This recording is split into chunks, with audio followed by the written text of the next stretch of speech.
Welcome to Team Fortress 2. After 9 years in development, hopefully it will have been worth the wait. To listen to a commentary node, put your crosshair over the floating commentary symbol and press your primary fire. To stop a commentary node, put your crosshair over the rotating node and press the primary fire again. Some commentary nodes may take control of the game in order to show something to you. In these cases, simply press your primary fire again to stop the commentary. In addition, your secondary fire will cycle you through all of the commentary nodes in the level. Please let me know what you think after you have had a chance to play. I can be reached at gaben@valvesoftware.com, and my favorite class is the Spy. Thanks, and have fun. Unlike maps in Team Fortress such as Two Fort and Well, which have their respective blue and red sides, Hydra's 4 main arenas can be owned by one team or the other. We needed an overall theme that justified structures like rock walls and tunnels, but which also had a neutral color scheme. We chose a desert theme with a palette of a reddish-brown rock, cool blue sky, and neutral light colors that complement the surrounding area. The colors of the separate areas vary slightly, but still key together. Multiplayer communities tend to focus on a small group of maps, playing them over again and again. Instead of producing a large number of maps, most of which would go unplayed, we decided to try and build a single map with more innate replayability than any we'd built before. With most multiplayer maps, you know what you'll be doing before the map is even finished loading. In our case, we wanted a map where you couldn't even predict something as basic as your starting point, let alone what you'd be doing when you got there. This map, Hydro, therefore begins with a randomized starting state. The emphasis on control of constantly shifting territories means the map rarely feels repetitive. Meanwhile, the explicit round structure keeps teams focused and provides regular highs and lows as the teams gain and lose territory. Maps require impassable boundaries, but unless we restrict the environments to either interior spaces or steep canyons, these boundaries can't always block the player's view of the outlying unreachable area. In our more realistic titles like Half-Life 2, these boundaries often require fictional or visual explanations. In the heavily stylized world of Team Fortress 2, however, conspicuous artificiality is a core design principle, and so we can simplify or altogether ignore these explanations without compromising the player experience. Playtesting showed, for instance, that these low fences leading to an empty expanse successfully conveyed the message that the area beyond the fence is uninteresting and out of bounds. This area presented a difficult problem. Since the arena is primarily an interior, there wasn't much we could do to alter its basic structure, so we concentrated on careful management of the interior shapes to create an iconic space. The building is essentially a box with big rectangular windows, contrasted by round elements, such as the generators, in the center. To create depth and parallax, we added linear elements such as railings and cables. We used contrasting values of dark and light on the floor with brightly lit walkways to create an interesting value pattern. All these elements work together to draw the player's eye to the flag, which must always be the focal point of the arena. One of the main changes between Team Fortress Classic and Team Fortress 2 was the removal of thrown grenades. Most classes could carry a standard hand grenade along with a secondary grenade, tied more closely to the class. Team Fortress 2's focus on unique class roles led us to notice that the standard hand grenade was a more powerful combat decider than some of the primary weapons. This made the classes more similar in combat, not a desired effect.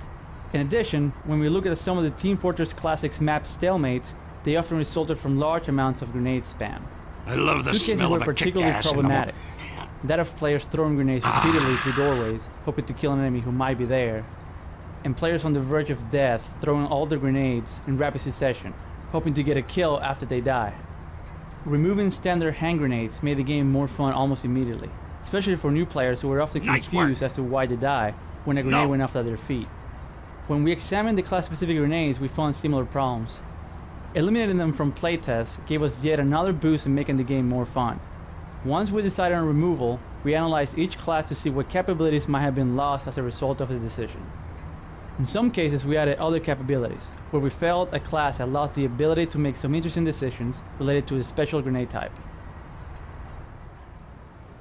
The more your art direction can use well understood visual representations, the less work you have to do to explain your game elements. The earliest version of Team Fortress 2 had a heavily realistic art direction.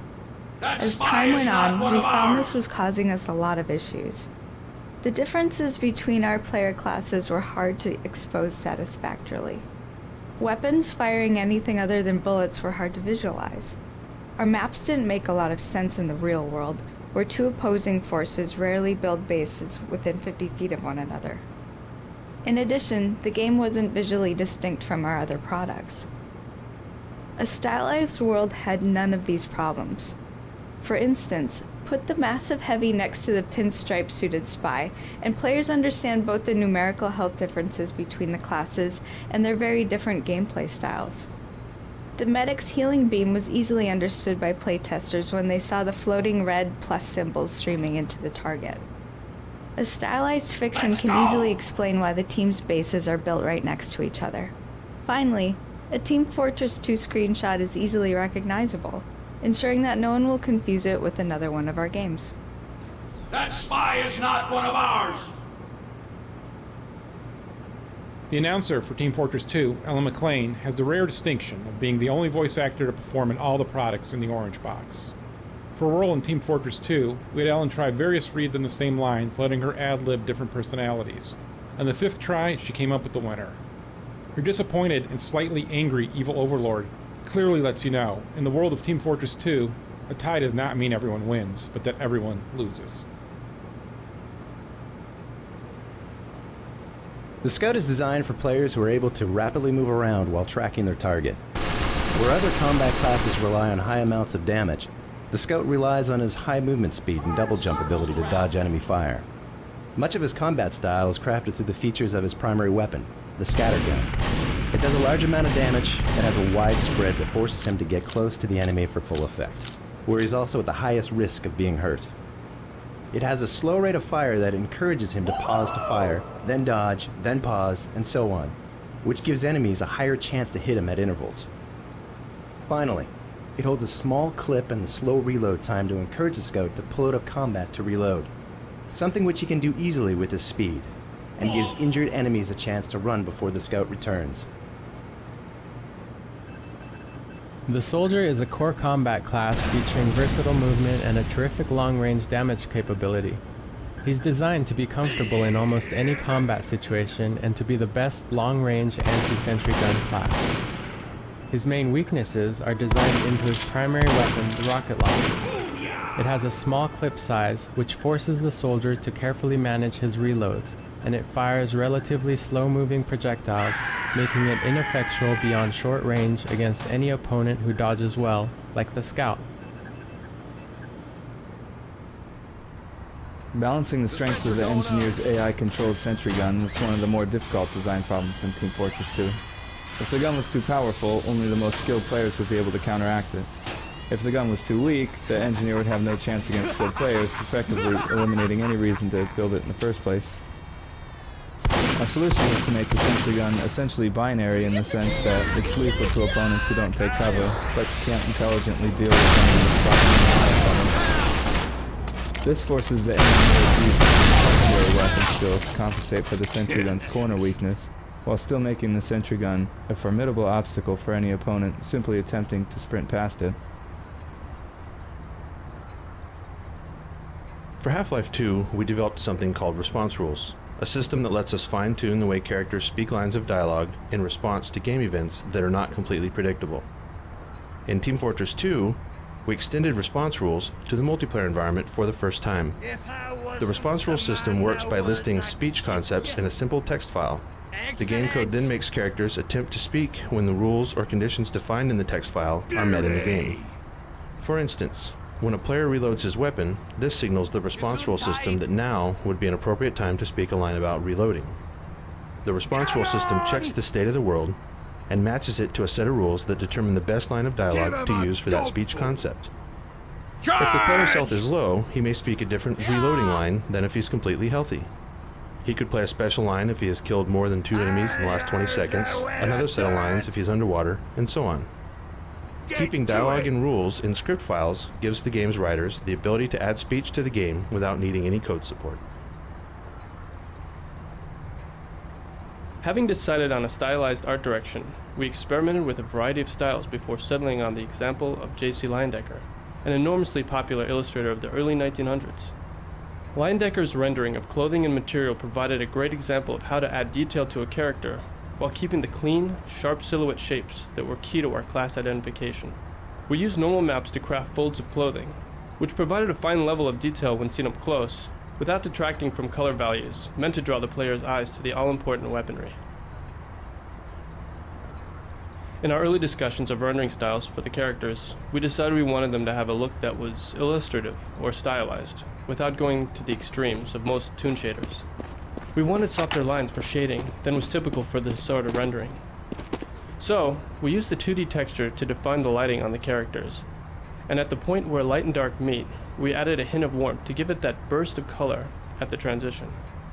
Once we'd achieved the right shading model, we added a rim trim to the characters so they would have a nice highlight around the edges of their silhouettes, which helps them to stand out from the surrounding 3D world.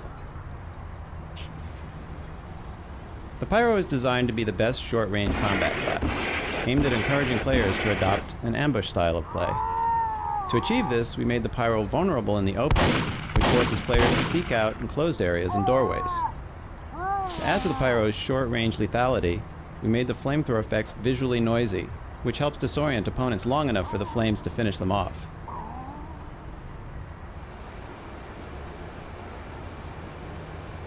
That spy is not one of ours! That spy is not one of ours!